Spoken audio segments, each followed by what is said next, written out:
Estamos entrando ao vivo agora pelos canais de comunicação da Lagoinha de Orlando e também pela Rede Super de televisão.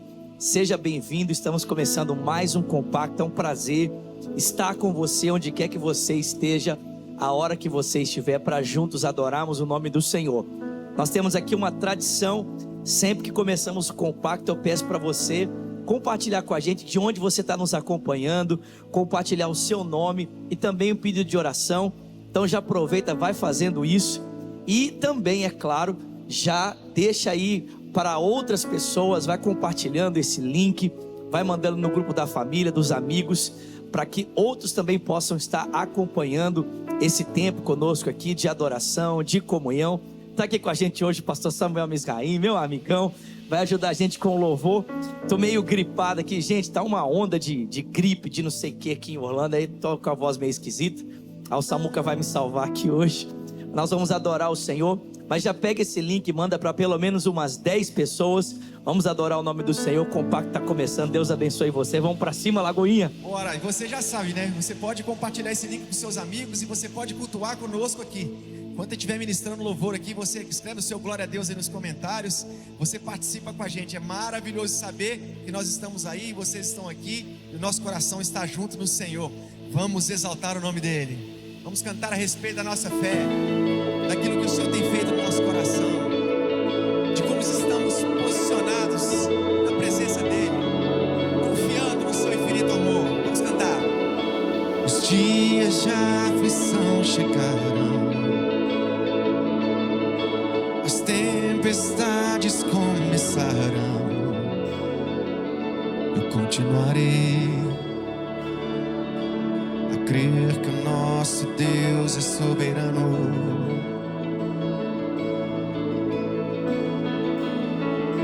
Cadeias que não se quebrarão, sementes que não germinarão. Eu continuarei a crer que o nosso Deus é soberano.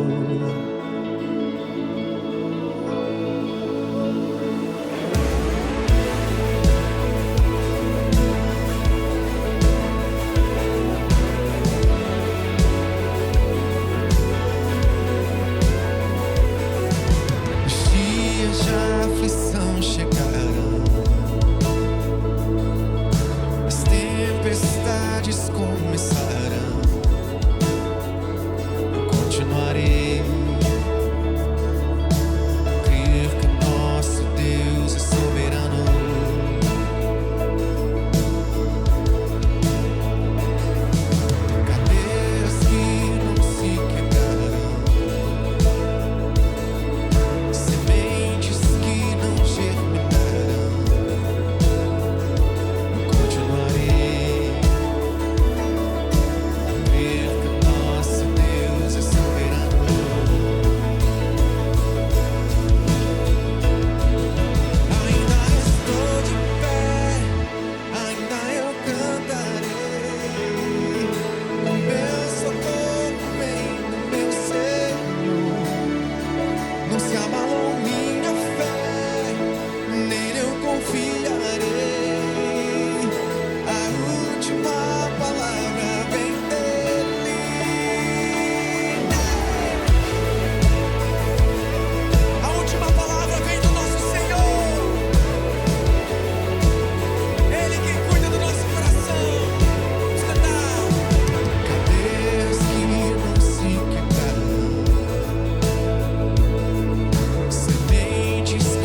do meu Senhor, não se abalou minha fé, nele eu confiarei. A última palavra, vamos, declara isso comigo, vamos! Ainda estou de pé, ainda eu cantarei, que o meu socorro vem, ele vem do meu Senhor, não se abalou a minha fé, nele eu confiarei.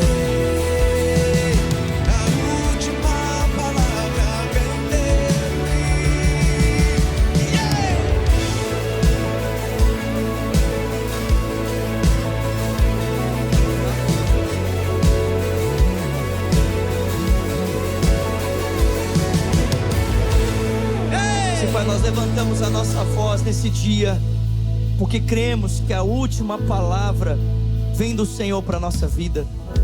A última palavra não vem, ó Deus, da sociedade. A última palavra não vem dos problemas. A última palavra não vem das circunstâncias. A última palavra não vem, ó Deus, dos nossos inimigos. Não vem das trevas, não vem do diabo.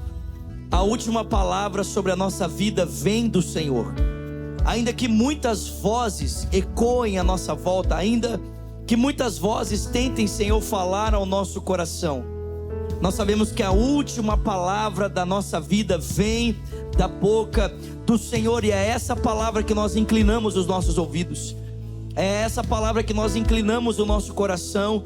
Nos recusamos, ó Pai, a darmos ouvidos a qualquer outra palavra que não seja a palavra do Senhor para a nossa vida, a palavra do Senhor para o nosso coração, porque sabemos que qualquer outra palavra, Senhor, que falar ao nosso coração, que falar aos nossos ouvidos, vai produzir em nós, ó Deus, tantos sentimentos contrários àquele que o Senhor quer produzir em cada um de nós, que o Senhor quer despertar, o Senhor quer gerar em cada um de nós.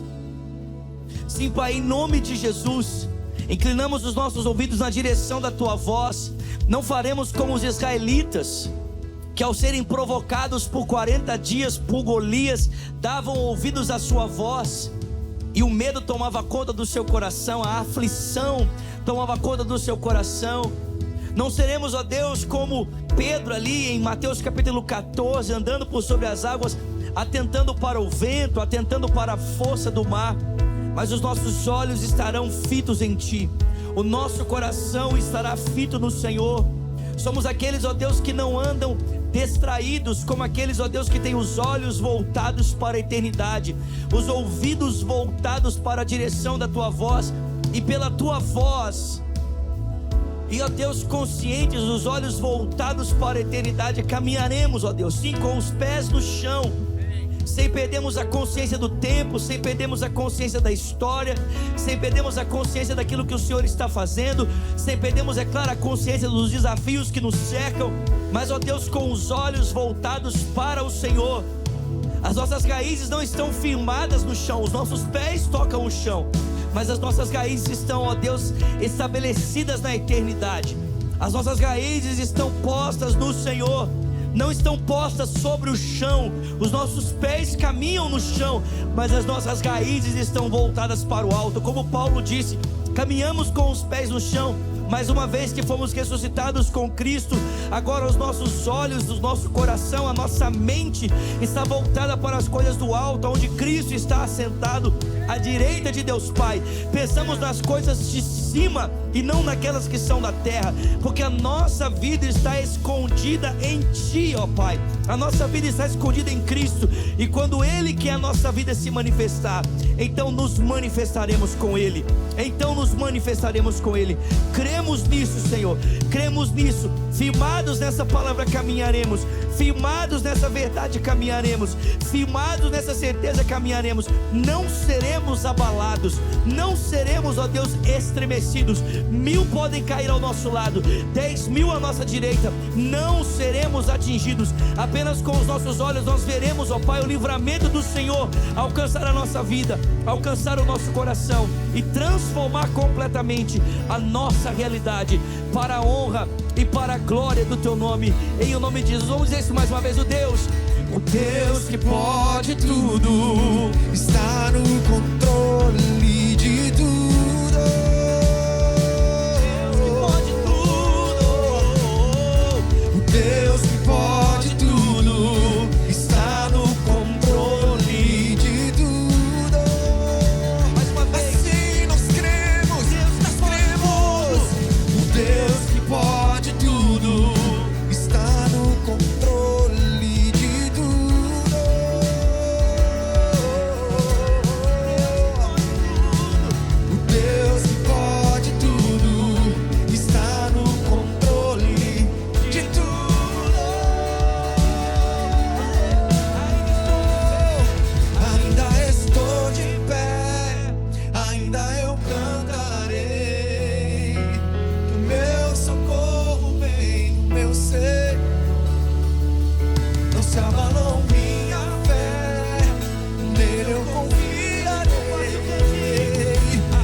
Louvado seja o nome do Senhor. Glória a Deus, que prazer estarmos juntos, adorarmos o nome do Senhor. Hoje a gente tem o prazer de estar aqui, o pastor Samuel Misraí, que é isso, adorando o Senhor com a gente. E nós vamos continuar cultuando, levando ao Senhor a nossa adoração, através agora dos nossos dízimos e das nossas ofertas. Como você sabe, o Compacto é a sua experiência de igreja online, serviço, adoração e comunhão, tudo disponível para você nesse ambiente online. Você que é nosso membro aí de tantas partes do mundo, conectado conosco em tantas nações, nós pensamos em você e levamos até você tudo aquilo que vivemos aqui como igreja, através da experiência do ambiente online. Nós vamos continuar adorando o nome do Senhor, e a palavra dele nos ensina que nós devemos honrar ao Senhor com os primeiros frutos dos nossos recursos, os primeiros frutos da nossa colheita, da nossa plantação. Esse momento é um momento de honra, é uma questão de honra, não é uma questão de obrigação, mas é uma questão de honra, de vivermos em generosidade. Então eu convido você também a ser generoso, a devolver ao Senhor o seu dízimo, a sua oferta, como uma expressão de honra, uma expressão da sua gratidão por tudo que Ele é e por tudo que Ele tem feito por nós. Eu gosto de pensar que a maior alegria do ofertante não é tanto aquilo que ele vai receber das mãos de Deus. A gente sabe que Deus não deixa dever nada para ninguém, gente. O nosso Deus é um Deus maravilhoso, Ele é um Deus amoroso. Ele é um Deus que, quando nós devolvemos algo para Ele, Ele faz por nós muito além daquilo que nós podemos pedir, pensar ou imaginar. Mas o coração do ofertante não está na recompensa que ele vai receber, porque na verdade a maior recompensa para o ofertante é a honra de Deus. É ver Deus sendo honrado através da entrega do seu dízimo, através da entrega da sua oferta. Então eu convido você nessa hora, você que me acompanha do Brasil, a usar o Pix para fazer a sua oferta, a entrega do seu dízimo. Você que me acompanha de alguma outra nação, a usar o PayPal. Ou se você me acompanha aqui da América, você pode usar o Zelle e o Cash App. Nós vamos estar adorando o Senhor com mais uma canção, devolvendo a Ele os nossos dízimos e ofertas. E daqui a pouco eu volto para trazer a palavra do Senhor ao seu coração. Faça a sua parte, faça o seu melhor, em nome de Jesus. Vamos continuar adorando o nosso Deus. Aleluia, uma canção nova ao Cordeiro, canção que Ele já colocou no nosso coração, na nossa boca se enche de riso, nosso coração se enche de amor ao Senhor. Vamos cantar uma canção ao Cordeiro, vamos cantar uma canção ao Cordeiro. Nós vamos cantar uma canção ao Cordeiro. Vamos cantar uma canção ao Cordeiro. Quem é como o Senhor? Quem é como o Senhor?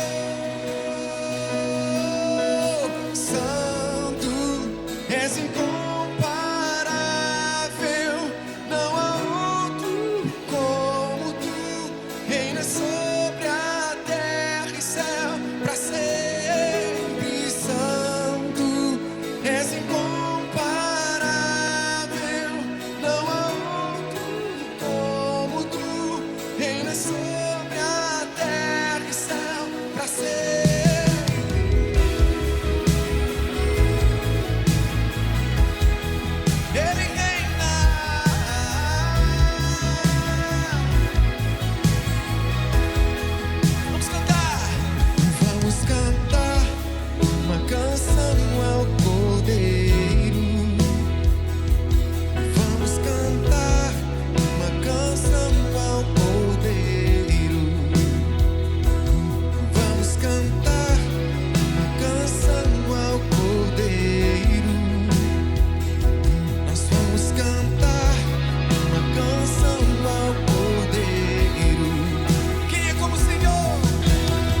poder, honra, glória, força e poder, honra, glória, força e poder, honra, glória, força e poder.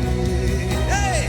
Honra, glória, força e poder, honra, glória, força e poder, honra, glória, força e poder, honra, glória, força e poder. Santo, és incomparável, não há outro como tu, reina sobre a terra e céu pra sempre. Santo, és incomparável, não há outro como tu, reina sobre a terra e céu. Vamos, e santo, és incomparável, não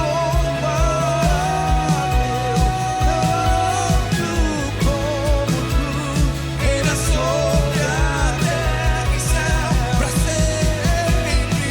Santo, és incomparável, não há outro como tu, reina sobre a terra e céu pra sempre. Tu és santo, Deus, santo, poderoso, Deus das ações, Rei sobre todos, Deus dos deuses, Senhor dos senhores. O Senhor está sobre tudo e todos, e nós te adoramos, te bendizemos, Senhor. Seja engrandecido, Deus, na nossa vida. Ei, aleluia, aleluia. Enquanto a gente adora, você pode escrever aí o seu glória a Deus. É maravilhoso, pastor Vinícius, porque enquanto a gente está cantando aqui, as pessoas estão conversando ali no chat, estão compartilhando testemunho. Eu já compartilhei, eu já acompanhei o compacto, acompanho desde o começo, né? E é maravilhoso a gente já saber que a palavra de Deus está chegando aí na sua casa, o mover de Deus está chegando na sua casa. Onde você está, o Senhor tem falado, tem se movido, as águas estão se movendo ao seu favor, e Deus tem feito grandes coisas na vida daqueles que buscam a Ele de forma inteira, né? Então, é um privilégio muito grande poder estar aqui com vocês. Deus abençoe. Glória a Deus, glória a Deus. Vamos continuar agora ouvindo a palavra do Senhor. Esse também faz parte do nosso culto, né? A nossa adoração também tem a ver com inclinar o nosso coração para ouvirmos aquilo que Deus tem para ministrar. E eu quero falar com você nesse dia sobre pureza sexual. Como você sabe, nesse mês de junho, nós temos falado sobre essa ética cristã que toca esse assunto que é tão importante na nossa vida. No mundo, nós vemos a celebração de uma agenda que vai exatamente contra esses valores. Então, como igreja, nós temos aqui conversado e temos ensinado sobre isso. E eu quero nesse dia falar um pouco mais sobre essa realidade com você, falando sobre pureza sexual. Eu quero usar um texto que está lá em 1 Tessalonicenses, no capítulo 4. Por causa do tempo, eu não vou ler o texto com você, mas o texto diz que os tessalonicenses haviam aprendido no começo do capítulo a como viver a fim de agradar ao Senhor, a como viver a fim de engrandecer o nome do Senhor. E é tão interessante que às vezes a gente pensa que a vida que engrandece ao Senhor é uma vida pautada na obediência de mandamentos, né? A gente acha assim, fulano de tal fez isso, fez aquilo outro, e é por isso que ele agrada ao Senhor. Só que quando a gente vai para o capítulo 1 e a gente lê também Hebreus capítulo 11, a gente descobre que a vida que agrada a Deus é uma vida de confiança. Os tessalonicenses haviam aprendido a viver a fim de agradar a Deus, não porque eles haviam aprendido a seguir regras e regulamentos, mas porque eles tinham aprendido a confiar em Deus, e especialmente tinham aprendido a confiar naquilo que Deus havia feito em Cristo Jesus. E é claro que essa confiança havia produzido virtudes na vida deles. E o texto descreve ali 3 virtudes que eles haviam recebido por causa dessa relação com Jesus. E a Bíblia chama essas virtudes de fé, amor e esperança. Fé, amor e esperança. Existem virtudes que qualquer pessoa ela pode produzir se ela for uma pessoa dedicada, esforçada, se ela for uma pessoa comprometida. Mas existem virtudes que só Deus pode produzir na vida de uma pessoa. E fé, amor e esperança são virtudes que só Deus pode produzir. Porque se a gente fosse olhar assim, de forma bem profunda sobre esse assunto, você vai ver que o mundo não tem esperança para oferecer, o mundo não tem como nos oferecer fé, e não tem como produzir e oferecer-nos um amor genuíno, um amor verdadeiro. Então, na verdade, fé e amor e esperança são qualidades que só Deus pode produzir no nosso coração, pela obra do seu Espírito, à medida em que nós confiamos em Jesus. Então, esses cristãos haviam aprendido a como agradar a Deus, por quê? Porque eles haviam aprendido a confiar em Jesus, e pela obra do Espírito agora Deus estava produzindo aspectos do seu caráter na vida desses irmãos. E a esperança que eles haviam recebido precisava agora crescer, ela precisava agora se tornar mais aperfeiçoada. E uma das realidades que a esperança precisava ser aperfeiçoada é exatamente nessa questão da ética sexual. É tão interessante que o texto vai mostrar para mim e para você que uma vez que eles haviam aprendido a agradar a Deus, eles deveriam continuar crescendo nisso. E aí Paulo vai dizer então que esse crescimento dessa vida que agrada a Deus precisava tocar a maneira como eles pensavam a ética sexual. No começo do seu livro A Ressurreição do Filho de Deus, o N.T. Wright, ele faz uma citação de Galeno, né? Para quem não sabe, Galeno é o pai da medicina moderna, né? O homem que inventou a forma como nós pensamos a medicina. E Galeno, ele vai dizer o seguinte, que os cristãos na época que Paulo escreve ali a sua carta aos Tessalonicenses, eles eram conhecidos por duas coisas: pela maneira como eles interpretavam a vida, e Galeno vai fazer uma crítica chamando eles de filósofos, né? Eles pensam ter uma pretensa filosofia, e a maneira como eles se distinguiam pela sua ética sexual, a forma como eles se relacionavam com o sexo. Porque no tempo de Paulo, no tempo que Galeno escreveu, a ética sexual também era um assunto muito polêmico, também era um assunto muito distorcido. Se você estuda um pouquinho da cultura dos tempos de Paulo, se você estuda um pouquinho da história de Roma, você sabe que a ética sexual dentro do Império Romano era muito confusa, ela era muito complexa, assim como a ética sexual é nos nossos dias. E basicamente, Paulo vai mostrar aqui, né, se a gente fosse fazer um contraponto do texto, 3 marcas que tocavam a ética sexual do seu tempo no contexto da sociedade como um todo.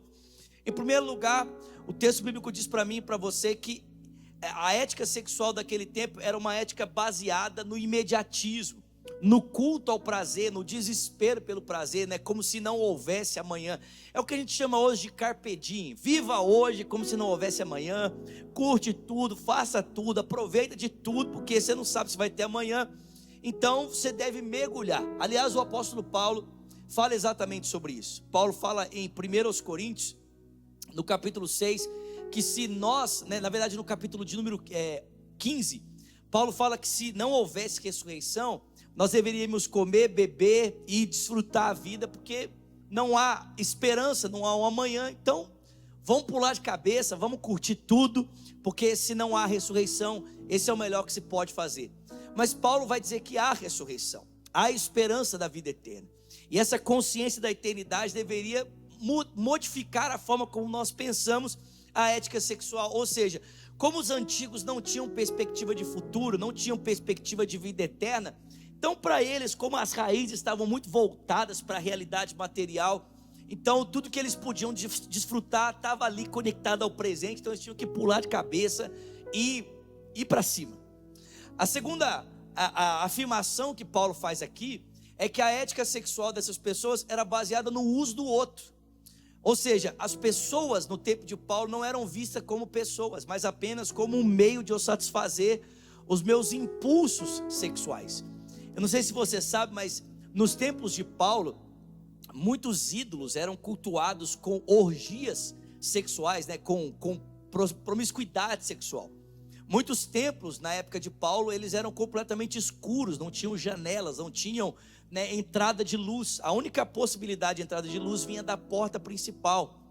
E dentro desses templos, homens e mulheres rapavam as suas cabeças para diminuir qualquer tipo de percepção, né, da diferença do masculino e do feminino, para que as pessoas entrassem ali a porta fosse fechada e naquele ambiente escuro ninguém sabia, né, o que era homem, o que era mulher, porque estava todo mundo ali minimizando as diferenças. E aí o pessoal se pegava ali, homem com homem, mulher com mulher, praticando orgias para cultuar as divindades. Ou seja, ninguém estava preocupado com a identidade do outro, em construir um relacionamento e desfrutar da sexualidade a partir, né, de desejar me conectar intimamente com o outro. Não, eu uso o outro para mim não é pessoa, é apenas objeto, é apenas meio, é apenas uma forma de satisfazer o meu prazer.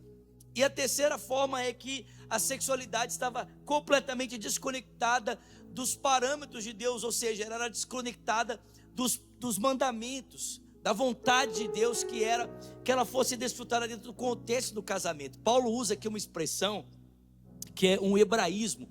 Paulo fala assim que nesse assunto ninguém prejudique o seu próximo, né? Que quando você for procurar um vaso, Paulo diz que você não deve fazer isso motivado por paixão egoísta, por desejo desenfreado, mas que você deve respeitar o seu irmão.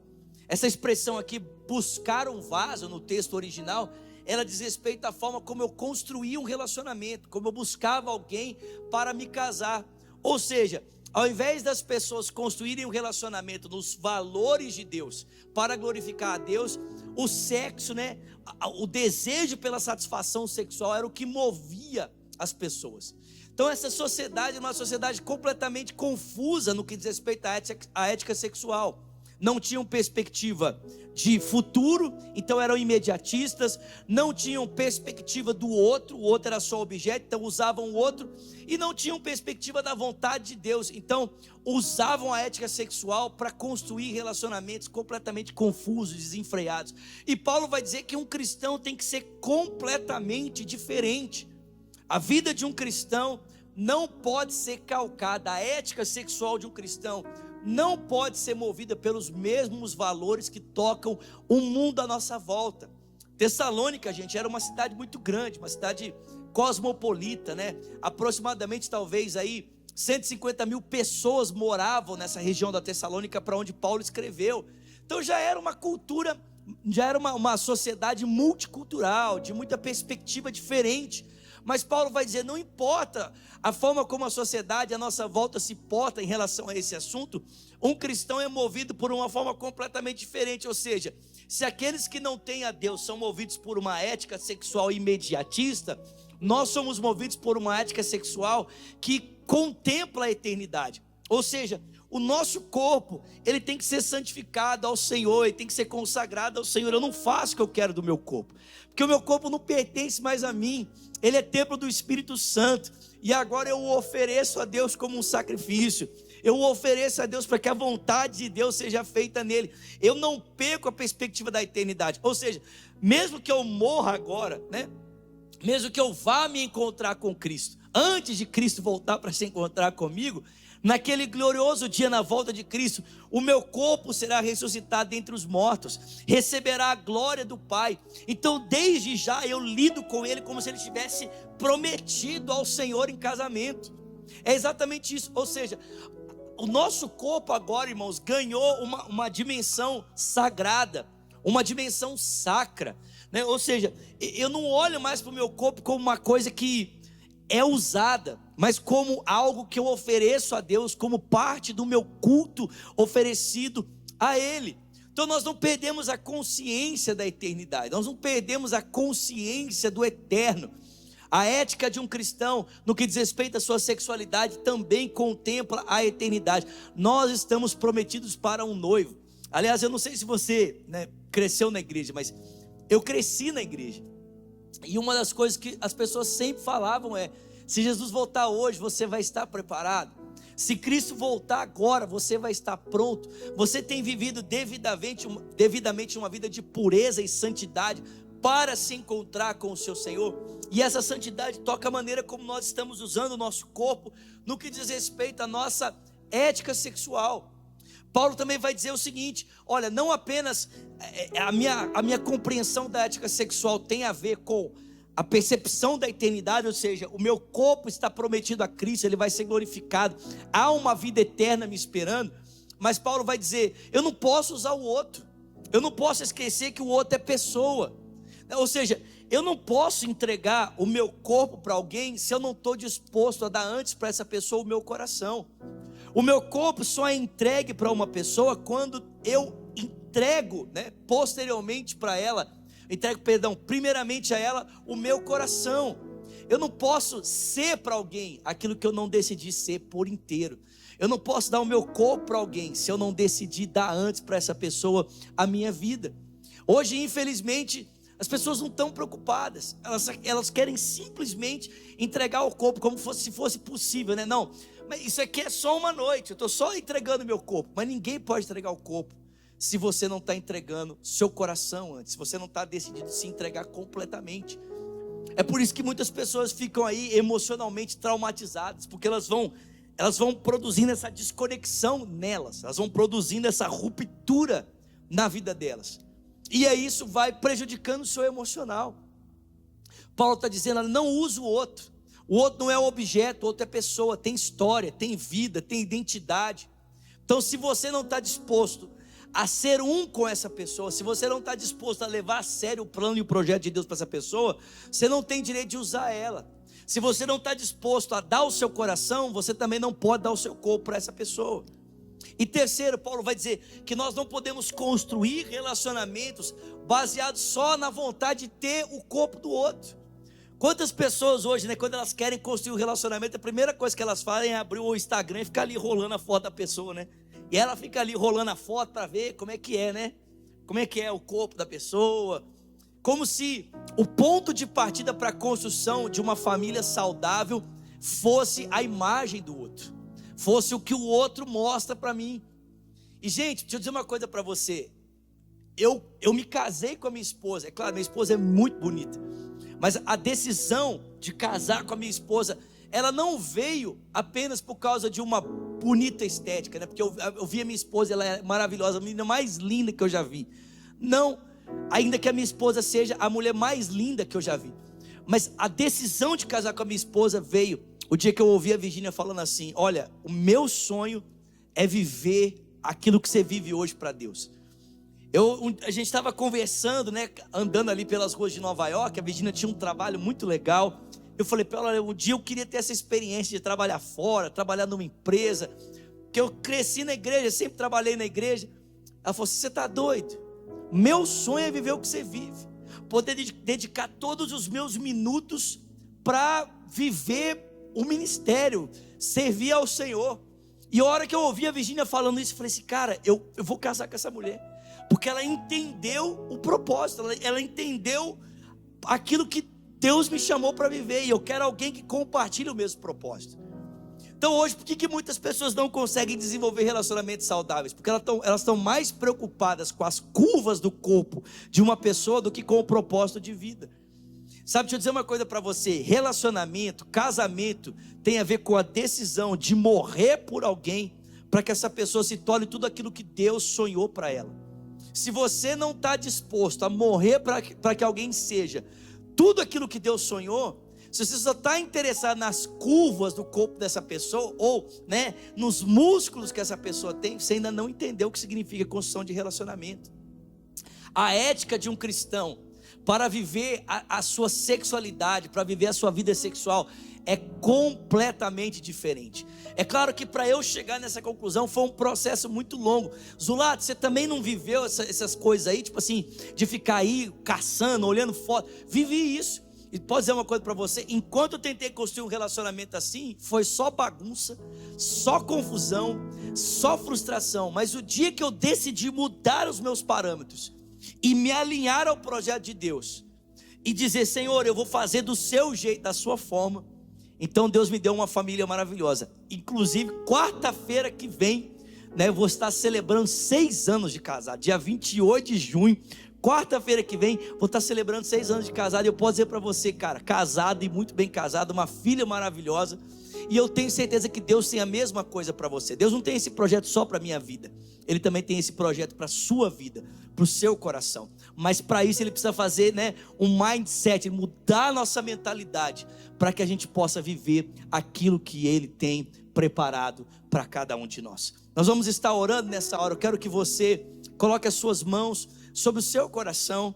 Eu quero estar orando pela sua vida, orando pelo seu coração, apresentando a sua necessidade diante do Senhor, aquilo que você digitou aí durante o nosso compacto hoje. Quero estar apresentando ao Senhor, mas antes de fazer essa oração que é tão importante, eu quero fazer uma oração que é mais importante. Quero pedir que você coloque as suas mãos no seu coração e ore comigo dizendo: Senhor Jesus, nesse dia eu abro o meu coração e eu confesso que Tu és o meu Senhor e o meu Salvador. Diga: Jesus Cristo, eu te entrego a minha vida. Ore também dizendo: e eu, Jesus, que um dia andei contigo, mas eu me desviei.